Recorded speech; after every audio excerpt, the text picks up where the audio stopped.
Chapter 19. London was our present point of rest. We determined to remain several months in this wonderful and celebrated city. Clerval desired the intercourse of the men of genius and talent who flourished at this time, but this was with me a secondary object. I was principally occupied with the means of obtaining the information necessary for the completion of my promise, and quickly availed myself of the letters of introduction that I had brought with me, addressed to the most distinguished natural philosophers. If this journey had taken place during my days of study and happiness, it would have afforded me inexpressible pleasure. But a blight had come over my existence, and I only visited these people for the sake of the information they might give me on the subject in which my interest was so terribly profound. Company was irksome to me. When alone, I could fill my mind with the sights of heaven and earth. The voice of Henry soothed me, and I could thus cheat myself into a transitory peace. But busy, uninteresting, joyous faces brought back despair to my heart. I saw an insurmountable barrier placed between me and my fellow men. This barrier was sealed with the blood of William and Justine, and to reflect on the events connected with those names filled my soul with anguish. But in Clerval I saw the image of my former self. He was inquisitive and anxious to gain experience and instruction. The difference of manners which he observed was to him an inexhaustible source of instruction and amusement. He was also pursuing an object he had long had in view. His design was to visit India, in the belief that he had in his knowledge of its various languages, and in the views he had taken of its society, the means of materially assisting the progress of European colonization and trade. In Britain only could he further the execution of his plan. He was forever busy, and the only check to his enjoyments was my sorrowful and dejected mind. I tried to conceal this as much as possible, that I might not debar him from the pleasures natural to one who was entering on a new scene of life, undisturbed by any care or bitter recollection. I often refused to accompany him, alleging another engagement, that I might remain alone.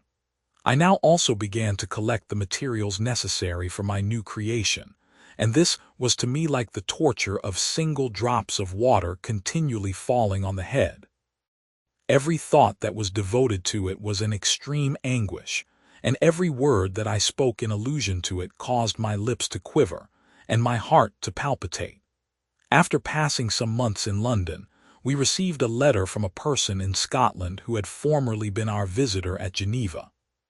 He mentioned the beauties of his native country, and asked us if those were not sufficient allurements to induce us to prolong our journey as far north as Perth, where he resided. Clerval eagerly desired to accept this invitation, and I, although I abhorred society, wished to view again mountains and streams and all the wondrous works with which nature adorns her chosen dwelling places.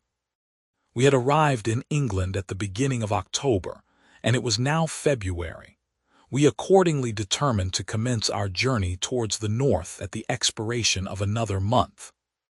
In this expedition, we did not intend to follow the great road to Edinburgh, but to visit Windsor, Oxford, Matlock, and the Cumberland Lakes, resolving to arrive at the completion of this tour about the end of July. I packed up my chemical instruments and the materials I had collected, resolving to finish my labors in some obscure nook in the northern highlands of Scotland. We quitted London on the 27th of March and remained a few days at Windsor, rambling in its beautiful forest. This was a new scene to us mountaineers. The majestic oaks, the quantity of game, and the herds of stately deer were all novelties to us. From thence we proceeded to Oxford. As we entered this city, our minds were filled with the remembrance of the events that had been transacted there more than a century and a half before. It was here that Charles I had collected his forces. This city had remained faithful to him, after the whole nation had forsaken his cause to join the standard of Parliament and liberty. The memory of that unfortunate king and his companions, the amiable Falkland, the insolent Goring, his queen and son, gave a peculiar interest to every part of the city which they might be supposed to have inhabited. The spirit of elder days found a dwelling here, and we delighted to trace its footsteps. If these feelings had not found an imaginary gratification, the appearance of the city had yet in itself sufficient beauty to obtain our admiration. The colleges are ancient and picturesque. The streets are almost magnificent, and the lovely Isis, which flows beside it through meadows of exquisite verdure, is spread forth into a placid expanse of waters, which reflects its majestic assemblage of towers and spires and domes, embosomed among aged trees. I enjoyed this scene, and yet my enjoyment was embittered both by the memory of the past and the anticipation of the future. I was formed for peaceful happiness. During my youthful days discontent never visited my mind, and if I was ever overcome by ennui, the sight of what is beautiful in nature or the study of what is excellent and sublime in the productions of man could always interest my heart and communicate elasticity to my spirits. But I am a blasted tree. The bolt has entered my soul, and I felt then that I should survive to exhibit what I shall soon cease to be, a miserable spectacle of wrecked humanity, pitiable to others and intolerable to myself. We passed a considerable period at Oxford, rambling among its environs and endeavoring to identify every spot which might relate to the most animating epoch of English history. Our little voyages of discovery were often prolonged by the successive objects that presented themselves. We visited the tomb of the illustrious Hampden and the field on which that patriot fell. For a moment my soul was elevated from its debasing and miserable fears to contemplate the divine ideas of liberty and self-sacrifice, of which these sites were the monuments and the remembrancers. For an instant I dared to shake off my chains and look around me with a free and lofty spirit, but the iron had eaten into my flesh, and I sank again, trembling and hopeless, into my miserable self. We left Oxford with regret and proceeded to Matlock, which was our next place of rest. The country in the neighborhood of this village resembled, to a greater degree, the scenery of Switzerland. But everything is on a lower scale, and the green hills want the crown of distant white Alps which always attend on the piny mountains of my native country. We visited the wondrous cave and the little cabinets of natural history, where the curiosities are disposed in the same manner as in the collections at Servox and Chamonix. The latter name made me tremble when pronounced by Henry, and I hastened to quit Matlock, with which that terrible scene was thus associated. From Derby, still journeying northwards, we passed 2 months in Cumberland and Westmoreland. I could now almost fancy myself among the Swiss mountains. The little patches of snow which yet lingered on the northern sides of the mountains, the lakes, and the dashing of the rocky streams were all familiar and dear sights to me. Here also we made some acquaintances, who almost contrived to cheat me into happiness. The delight of Clerval was proportionably greater than mine. His mind expanded in the company of men of talent, and he found in his own nature greater capacities and resources than he could have imagined himself to have possessed while he associated with his inferiors. "I could pass my life here," said he to me, "and among these mountains I should scarcely regret Switzerland and the Rhine." But he found that a traveler's life is one that includes much pain amidst its enjoyments. His feelings are forever on the stretch, and when he begins to sink into repose, he finds himself obliged to quit that on which he rests in pleasure for something new, which again engages his attention, and which also he forsakes for other novelties. We had scarcely visited the various lakes of Cumberland and Westmoreland, and conceived an affection for some of the inhabitants when the period of our appointment with our Scotch friend approached, and we left them to travel on. For my own part, I was not sorry. I had now neglected my promise for some time, and I feared the effects of the demon's disappointment. He might remain in Switzerland and wreak his vengeance on my relatives. This idea pursued me and tormented me at every moment from which I might otherwise have snatched repose and peace. I waited for my letters with feverish impatience. If they were delayed, I was miserable and overcome by 1,000 fears. And when they arrived and I saw the superscription of Elizabeth or my father, I hardly dared to read and ascertain my fate. Sometimes I thought that the fiend followed me and might expedite my remissness by murdering my companion. When these thoughts possessed me, I would not quit Henry for a moment, but followed him as his shadow, to protect him from the fancied rage of his destroyer. I felt as if I had committed some great crime, the consciousness of which haunted me.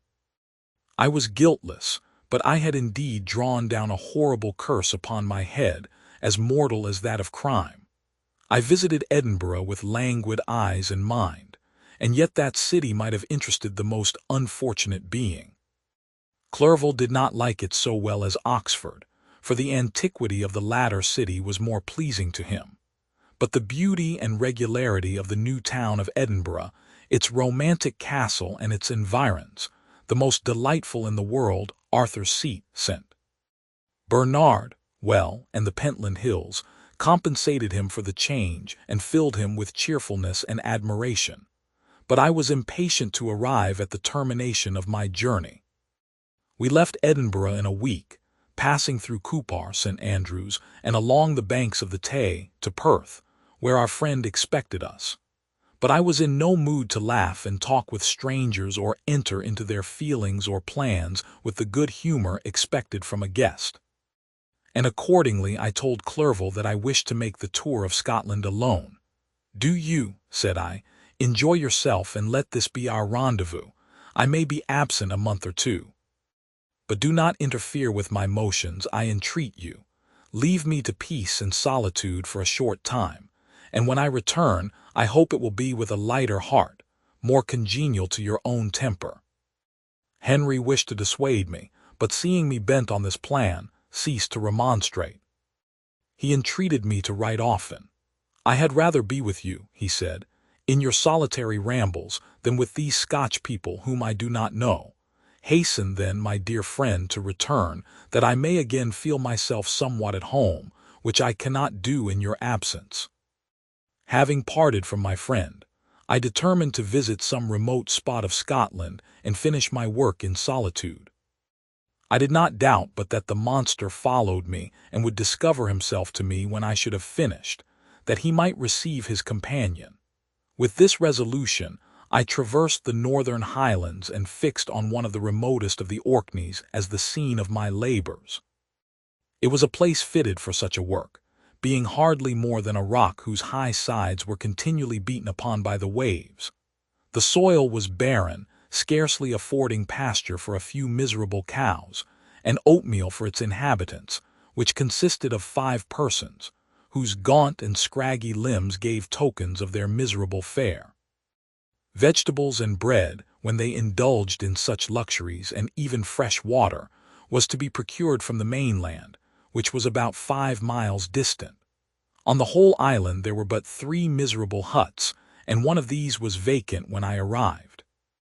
This I hired. It contained but 2 rooms, and these exhibited all the squalidness of the most miserable penury. The thatch had fallen in, the walls were unplastered, and the door was off its hinges.